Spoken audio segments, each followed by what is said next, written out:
I used to like shop exclusively at Hot Topic. We'll cut that out. This one even has a hood. Nice, okay, that's practical. Hi! Hi. Welcome to Granger Things, where we talk about Harry Potter things with a Hermione Granger level of detail. My name's Max, I'm a Hufflepuff, and I'm pretty sure every single house elf name I've heard has been a nickname for my penis at some point. And I'm Aylia. Today's topic is HOGWARTS of HERSTOry. Feminism in the Wizarding World. Yeah, there's not much.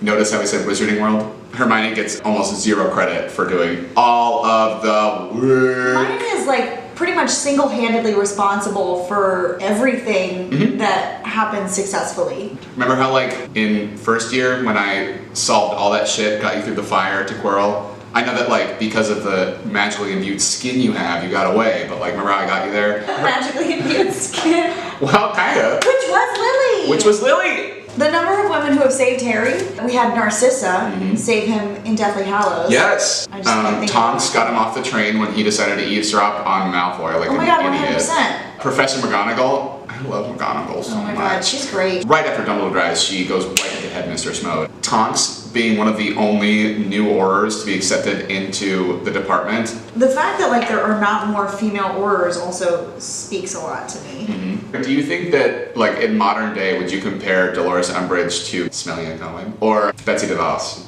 Betsy? Yeah, totally. Actually, can I change my answer? Steve Bannon. Like, I don't know, I can't even do it. It's so good. Jim Dales is really good in the audiobooks. Him! Yeah.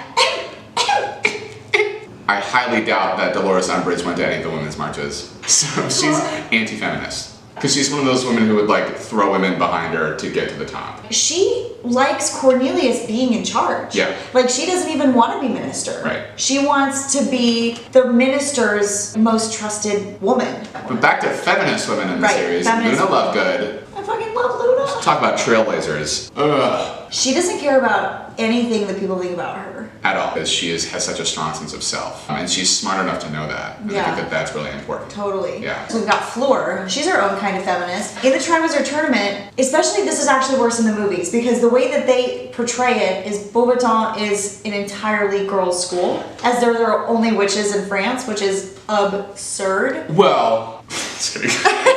And it's like, the only way that there could be a female champion is if she comes from an all-girls school. And then she's like, the worst one? Okay, I love Hagrid. I just want that on the record. But Professor Grubbly Plank should have had that job. She should have. Care of Magical Creatures is an important class. They make it seem like it's not that important, but like, nobody takes the NEWT level class afterwards, and part of that is because of Hagrid. And it's like, I know that Dumbledore wants to give this job to his friend. This person hasn't even graduated from Hogwarts. So way to go, Dumbledore, for being Well, you know that he prefers men. stupid. Yeah, that's true.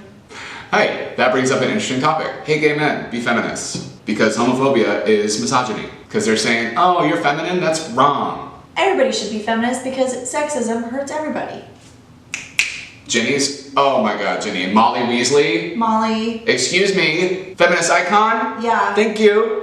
When Molly Weasley battles Bellatrix Lestrange during the Battle at Hogwarts, I full-on cry every single time. They have a moment in the Deathly Hallows when they're camping, and Hermione's like, of course I have to take care of all the cooking and stuff because I'm a girl. There is a response from, is it Harry or Ron? It's Ron saying that it's because you're the best at magic, but what he's really saying is it's because Harry and I just literally straight up would not do it. They would starve. Bellatrix is an interesting case to me because she's like infatuated. Totally infatuated with so yeah, so dark arts wise, she's super, super talented. Yeah. Oh, and also, let's talk about Rita Skeeter for a second because I think that she's actually totally feminist. She is a feminist, she's just not a cool person. Right, yeah, she's just kind of an asshole. If a man had like gotten all those scoops, he'd be called an investigative journalist. I mean, she was able to become an animagus off the books. On her own. It's so hard and difficult that like you're supposed to tell the ministry, hey, I'm trying to do this to myself because it's so dangerous. Yeah. She also did like some skeevy stuff, but skeevy Skeeter. Hey. So it doesn't matter. I think that the women of Harry Potter are grossly underappreciated. Agreed. This has been Hogwarts of HERSTOry. Yes. And now for the segment, Sorting the Unsorted. Madame Pomfrey. Ooh, Madame Pomfrey. Yeah. Okay. She's really caring about people. She's also pretty strict. She's also disapproving of activity that could be dangerous. So I don't think Gryffindor. I think we can roll Gryffindor out. I'm leaning against Slytherin. Right. Because like if she were ambitious, she would try to be like the head healer at St. Mungo's, because she easily could with the amount of ailments she's treated. Right. So we're looking in between Ravenclaw and Hufflepuff. Oh my god, the two best houses. Oh my god, I know. That's so crazy. It's so nice. In order to be a nurse, it's a lot of school. That's not to say that Hufflepuffs aren't diligent in their learning. Totally. You gotta have so much patience too, dealing with like sick teenagers. Ugh. It sounds like Get a me out of nightmare. here. That sounds like an actual nightmare. Yeah. Like that's one of the levels of hell. I feel like Hufflepuffs would be more patient. But she's not necessarily that patient, now that I think about it. Is it Ravenclaw? I think Ravenclaw. Honestly? If you have a specific character you want to know about and you want us to pontificate, Leave it in the comments. comment below. We'll pontificate. Under the table. It sounds pretty now. Yeah. This has been Sorting the Unsorted. Thanks so much for watching. Thanks! And don't forget to subscribe. And as always, in JK we roll. I'll put music under Hopefully, it. I'm sorry.